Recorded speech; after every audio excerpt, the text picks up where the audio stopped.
We've still been able to do it, but yeah, I just still think that automotive channels can do 5 million views plus per video, and I hope... You have seen the headline by now, and your first instinct was probably to laugh at it, until you remembered exactly who has already called this man. A chief executive slid into his private messages. A Premier League team handed over a ghost code without ever being asked, and Ferrari quietly broke its own rules for him. Somewhere inside a unit in Leicester, a phone keeps lighting up with names that should never have known he existed. The 45,000-pound box. Right now, while you are watching this, a Bugatti Veyron sits in England unable to run properly, and the only thing standing between that car and its freedom is a box small enough to hold in one hand. Follow the money here, because it tells you everything about how strange his life has become. He bought that Veyron out of a repossession, a car built for the Dubai market, while standing in Florida with his hands already full of another project entirely, which is not the behavior of a man who worries about money anymore.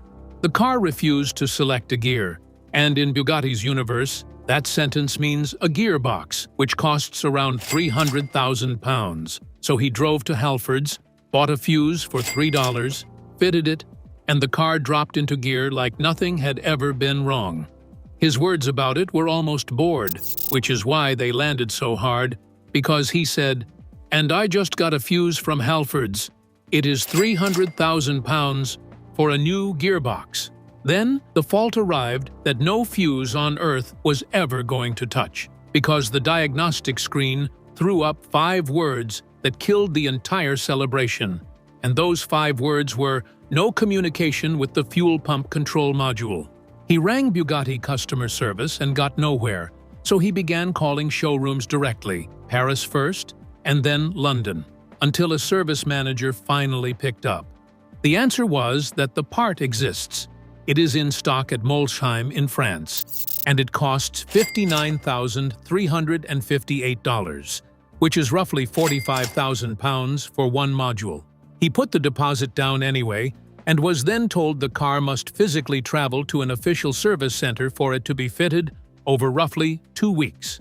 So the man who built an empire out of proving he does not need Bugatti ended up standing in Bugatti's queue, holding a receipt, waiting his turn. What stings harder is that he had already driven that car more than 150 miles to a runway on new Vossen forged wheels, hunting 253 miles per hour, before it quietly shut itself down and refused to run another meter. That Veyron humbled him in front of millions of people, but a completely different car in the same building had already forced a manufacturer to break its own rules for him, and that manufacturer was not Bugatti. The button that beat Ferrari. A Ferrari 296 GTB came out of Cyprus in a wrecked condition, and he paid around £100,000 to fix the problem, and then it refused to start. The dashboard offered 5 words that every modern hybrid owner dreads, and those words were hybrid system failure, go to the dealer. There was no fault code and no explanation, so a machine worth more than most family homes was politely telling him to speak to somebody else about it. He tried, and this is where Ferrari began damaging its own reputation in real time without anybody at the factory noticing. Partway through the build, he had ordered genuine 296 Challenge components, because his plan was a road-going car carrying the soul of the track version underneath it, and some of those parts landed before Ferrari slammed the door and blocked the rest, with a representative explaining the company needs to be certain every part it produces ends up on the correct vehicle. They then told him the car would need signing off by a certified body shop before they would engage at all, which he knew was impossible because it was wearing race kit. No approved body shop on the planet was ever going to bless. So he threw money at the wall and hoped something stuck, spending over $20,000 on a brand new high-voltage battery system, which was the correct part, factory fresh, properly fitted, and it changed absolutely nothing whatsoever. Think about where that leaves a person, because 6 figures have gone, a 5-word error message is still glowing on the dashboard, The manufacturer has walked away, and $20,000 of new battery has moved the needle by precisely 0%. Most people in that position would list the shell that same night and never mention the project publicly again. He emailed Ferrari one final time instead. And this time, for reasons nobody has explained, Ferrari actually came. What they found still makes me put my head in my hands, because the electronic handbrake had been disconnected during the crash, and that, combined with a faulty haptic start-stop button on the steering wheel, had turned a hybrid supercar into an extremely expensive ornament for months. His reaction is probably the most human line in this entire saga because he said, "After months of trying with the 296, we still couldn't get it started. This car has been through everything. I can't believe it was one button that stumped us for months." Ferrari bent for him in the end, but while that frustration unfolded in Leicester, a chief executive sat at home in another country, watching his videos, deciding whether he was going to speak. The message that opened with 4 words. There is a Chiron pur sport at the center of this whole story, and only 60 were ever built anywhere on the planet. It belonged to a Miami creator named Alex Gonzalez, and the way it broke is almost too ridiculous to say out loud, because he cracked the rear carbon wing doing squats on the car, then rear-ended a small Japanese K truck. He took the insurance payout, then bought the wreck back from Copart for roughly $1.9 million, while reportedly carrying near $70,000 a month in payments. Bugatti quoted $1.7 million to repair it, later coming down to between $600,000 and $700,000. But only if it traveled to Molsheim. Gonzalez refused outright, so Bugatti stopped selling him parts and blacklisted the vehicle identification number, which turned that car into a ghost, because no dealership on Earth could legally sell it a single bolt after that. Gonzalez went public with a 24-hour ultimatum, telling them to unblacklist the car or he would start 3D printing every piece himself. And then, a message landed in his inbox opening with 4 words I still struggle to believe were typed by a man running one of the most valuable badges in the automotive world. "Hey man, Bugatti CEO here." Mate Rimac then told him flatly, "You can't 3D print parts for a Bugatti. Your gearbox and carbon fiber monocoque are probably damaged. Those can't be 3D printed." That is the chief executive of Bugatti personally arguing with a man on the internet about his own product. In January of this year, Rimac escalated it and posted publicly saying, "There's been a lot of talk about Bugatti service, repair, and maintenance costs online, and most of what you hear is simply not true." He killed the viral claim that a Chiron headlight costs €150,000, putting the genuine figure nearer 50,000, and revealed that the crash had shattered the gearbox housing and structurally damaged the monocoque, and that only a few people in the world carry the training to separate that rear subframe from the tub safely. Then came the sentence that still hangs over this project like weather, because he said, "We just don't think it's safe. I'd love to support it, but it's not the right thing to do." Armstrong's answer to that was almost childlike, and I mean that as a compliment, because he said, "It is absolutely mental." CEO of Bugatti is one even watching the videos, and 2 made a kind of response video to it. Bugatti eventually lifted the blacklist and cut their estimates, and the way he forced them into that corner is dirtier and cleverer than anybody standing outside that unit has understood. Audi airbags and a $20 van part. Everybody covered the drama surrounding that Chiron, and almost nobody covered the engineering underneath it, which is where his brain becomes genuinely unnerving. The knee airbag and the front passenger airbag were cross-referenced to an Audi A3, coming in at under $50 each, while the steering wheel airbag came off an Aston Martin DB11. A pinched coolant overflow pipe on a multi-million-dollar hypercar was solved with a length of rigid brake hose, and the gearbox mount, which Bugatti deliberately engineered to snap during an impact so the car sacrifices itself rather than the person inside it, was TIG welded back together on a workbench in England. A squashed fuel tank pressure sensor nearly killed the whole build, and an airbag warning light refused to clear for weeks, with the culprit turning out to be a broken plastic tab hiding inside a battery fuse cured with a $20 part from a Mercedes Vito van, the same kind of vehicle that drops your parcels off. 2 headlights came through a European contact for €10,000, collected inside a 1-hour private jet window because that was the only slot available. Valvetronic fabricated a custom exhaust, and because the original body panels did not exist for him to buy anywhere, a $700,000 Venuum carbon wide-body kit was flown in from Dubai. The video, where he fitted Audi A3 airbags into a Bugatti, pulled 6.8 million views in 4 days. And you have to hold that number against the pattern, because the pattern is the engine driving this whole story.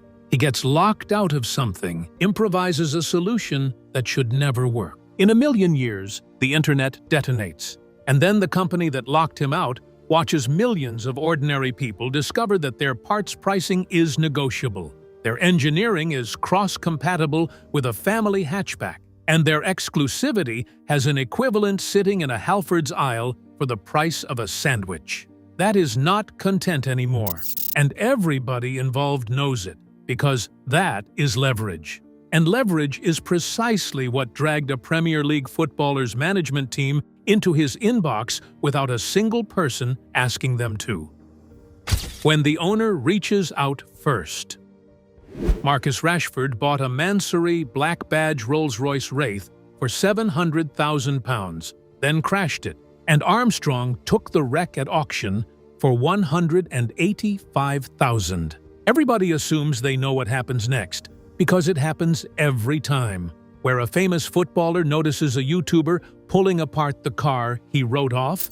The lawyers wake up somewhere in an office, and a letter arrives on headed paper within the week. That is not remotely what happened here, because Rashford's team messaged him first, and the tone reads like a neighbor texting about a spare lawnmower.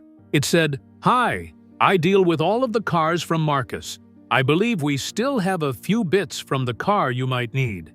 We might have the V5 spare key and a couple more bits from when the car got recovered. We also have the ghost code and tracker information if you want us to get them to you." They handed over the spare key, the tracker data, and the ghost code, which is the secret handshake that stops the car being stolen, then added a Mansory grill, mats, and a car cover on top. A footballer's management team voluntarily armed the man rebuilding their client's wreck on camera and asked for nothing in return. He finished that project around $420,000 deep once you count the donor wraith and the labor. And rather than quietly bank the goodwill, he raffled a signed wing from the car at £5 a ticket and sent every penny to Fairshare, the Manchester food charity Rashford has publicly fought for over a number of years.